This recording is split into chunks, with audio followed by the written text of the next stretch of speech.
Episode की starting में दिखाते हैं कि लिन को सिस्टम तीसरा जिन लोग को अनलॉक करने के लिए कांग्रेचुलेसन करता है और उसे नया नया स्किल देता है, जिससे लिन काफ़ी ज़्यादा खुशी से नाचने लगा होता है।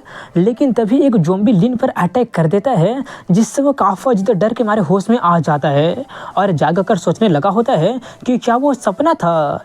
तभी उसे होश में आता देखकर उसके सभी दोस्त काफ़ी ज़्यादा खुश होने लगते हैं। अब इसी के साथ में कुछ दिन बाद का सीन दिखाया जाता है, जहाँ पर लिन प्रैक्टिस करते हुए सोच रहा होता है कि मेरा बॉडी पूरी तरह से हील हो गया है। तीसरा जिन लोग को अनलॉक करने के बाद में मेरा ताकत पहले से ज़्यादा बढ़ गया है। अब शायद मैं रैंक 6 के पीक पर पहुंच गया हूँगा। लिन अपना बॉडी को चेक कर ही रहा होता है कि तभी लुवो उसके पास आकर उसे वही वाला क्रिस्टल दे देती है, जिसे लेते हुए वो कहता है कि मुझे तो लगा था कि मैंने इसे खो दिया, तो ये तुम्हारे पास था। वो कहती है कि मुझे ये तुम्हारे पॉकेट में से मिला था, इसलिए मैं तुम्हें देने के लिए इसे रख ली थी। लिन उससे पूछता है कि क्या तुम्हें पता है कि इसमें किस तरह की एनर्जी भरा हुआ है। वो कहती है नहीं, मुझे नहीं पता है, क्योंकि ये पहली बार है कि मैं ऐसा कुछ देख रही हूँ। तभी वहाँ पर रोसी काफ़ी ज़्यादा खुश होकर उनके रूम में आ जाती है और कहती है कि क्या तुम्हें पता है कि E99 एरिया का सभी ग्लेशियर पिघल गया है, जिससे उसमें का सारा ज़ॉम्बी और बिस्ट निकलकर आसपास का सिटी में अटैक करना शुरू कर दिए हैं और शिंगजाओ सिटी भी E99 एरिया में ही है और मैं वहाँ पर जाने का प्लान बना रही हूँ। लिन पूछता है क्या तुम अपने ब्रदर को रेस्क्यू करने जा रही हो। वो कहती है नहीं, वो बंदा हमेशा इधर उधर भटकते रहता है, इसलिए वो शिंगजाओ सिटी में अभी नहीं था। बल्कि बात यह है कि मैं स्टार एकेडमी में हाफ मंथ तक रही थी ना, और मैं वहाँ पर काफ़ी सारे दोस्त बना ली थी, इसलिए मैं बस वहाँ पर चेक करने जा रही हूँ। मुझे पता है कि तुम एक ऑर्फन हो और एकेडमी तुम्हें एक्सपेल कर दिया था, इसलिए क्या तुम जाना नहीं चाहोगे क्या। लिन कुछ सोचते हुए कहते हैं कि आफ्टर ऑल मैं वहीं पर पला बड़ा हूँ, तो इसलिए चलो मैं भी चलता हूँ। ये सुनकर रोसी काफ़ी ज़्यादा खुश होते हुए कहने लगती है मुझे पता था कि तुम मुझे अकेले जाने दोगे ही नहीं। तभी लुवो कहते रुको, मैं भी चलूँगी। ये सुनकर रोसी उससे कहती है कि क्या तुम हम दोनों को अकेले देख कर तुम्हें जलन तो नहीं हो रहा है ना।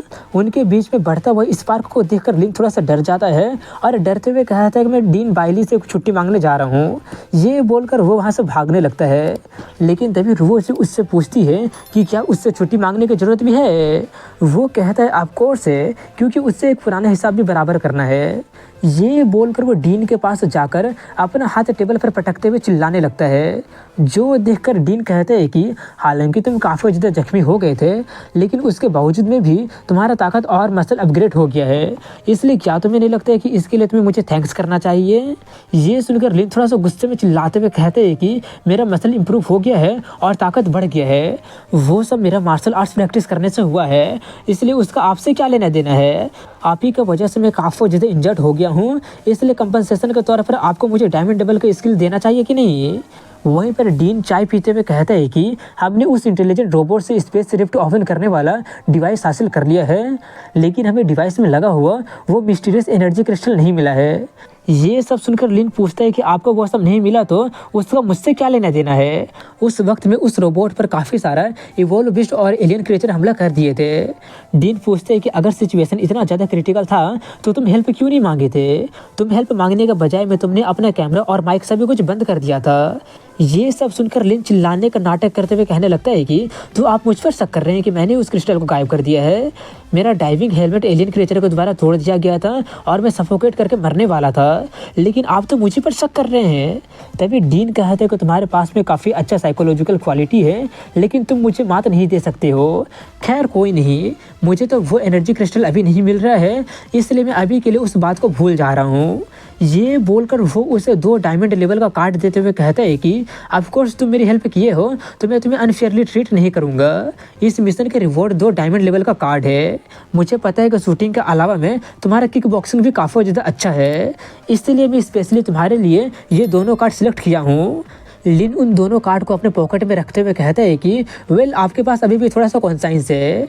ये बोलकर वो अपने मन में काफ़ी ज़्यादा हंसते हुए सोचते हैं कि इन दोनों कार्ड के साथ में तो अब मेरे पास में 3 डायमंड लेवल का कार्ड हो गया है। ये सोचकर वो उससे कहता है बाय द वे मैं लुवो और कुछ सोपोमोर स्टूडेंट शिंगजाओ सिटी जा रहे हैं। डीन कहता है कि छुट्टी मांगने तो जाकर अपने क्लास टीचर से मांगो ना, मुझे क्यों बता रहे हो। लिन कहता है क्योंकि आप डीन हैं और अगर एक साथ में 5 से 6 लोग छुट्टी मांग रहे हैं तो आपको इन्फॉर्म तो नहीं करना चाहिए क्या। डीन कहता है ठीक है मैं तुम्हें 1 महीने का छुट्टी दे रहा हूँ। मैं ना सिर्फ तुम्हें छुट्टी दे रहा हूँ बल्कि मैं तुम्हें अपना प्राइवेट एयरशिप से चिंगदाओ सिटी लेकर जाने के लिए भी अरेंज कर देता हूँ। जो सुनकर लिन थोड़ा सा शॉक्ड होते हुए कहता है कि आप इतना जल्दी मान गए और एक प्राइवेट एयरशिप भी दे रहे हैं, कहीं आप किसी तरह का कोई कॉन्स्पिरेसी तो नहीं कर रहे हैं ना। उसकी बात सुनकर डीन कहता है क्या मैं तुम्हें वैसा नज़र पड़ता हूँ, बल्कि बात यह है कि मुझे एक न्यूज़ मिला है कि सेम तरह का रोबोट उस ज़ॉम्बी टाइड में नज़र पड़ा है। मैं अभी किसी को इन्वेस्टिगेट करने के लिए भेजने ही वाला था और तुम आ गए। ये सब सुनकर लिन कहता है कभी मैं मरते मरते बचा हूँ, इसलिए आपको क्यों लगता है कि मैं फिर से ये मिशन एक्सेप्ट कर लूँगा। ये बोलकर वो सोचता है ऐसा क्यों लग रहा है जैसे कि मैं किसी जाल में खुद ही चलकर आके फंस गया हूँ।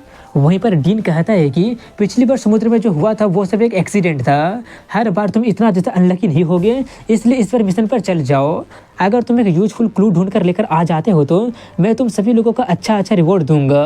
तुम्हें तो पता ही होगा कि मैं कितना ज़्यादा जेनरस हूँ, मैं सभी लोगों को सेटिस्फाई कर दूंगा, वे सिर्फ तुम्हारी रिच गर्लफ्रेंड को छोड़कर। तभी लिन कहता है ठीक है मैं आपका ये मिशन एक्सेप्ट करता हूँ।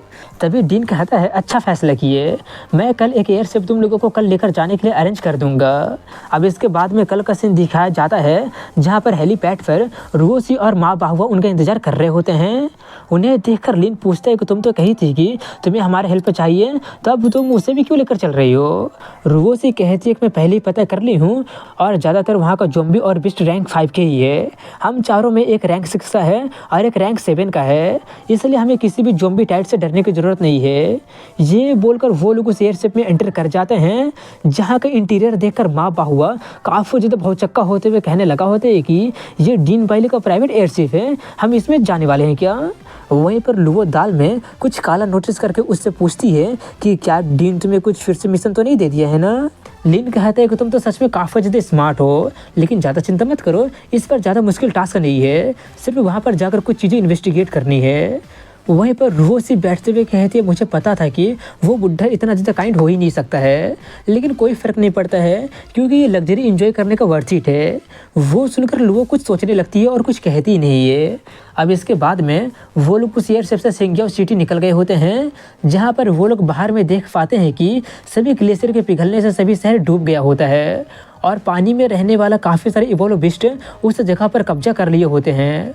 लेकिन तभी अचानक उनका एयरशिप में झटके लगने लगे होते हैं, जो देखकर वो लोग काफ़ी ज़्यादा शॉक्ड होकर पूछने लगे होते हैं कि क्या हो रहा है। तभी पायलट आकर बताता है कि सब कुछ ठीक है, किसी चीज़ को जोर से पकड़ लो, हम पर रैंक 7 का बिस्ट अटैक कर रहा है। रैंक 7 के बारे में सुनकर लिन थोड़ा सा चौंकते हुए रोसी से पूछता है कि तुम तो कही थी कि यहाँ पर सिर्फ रैंक 5 तक के ही बिस्ट होंगे। रोसी कहते मैं तो सिर्फ वही सुनी थी।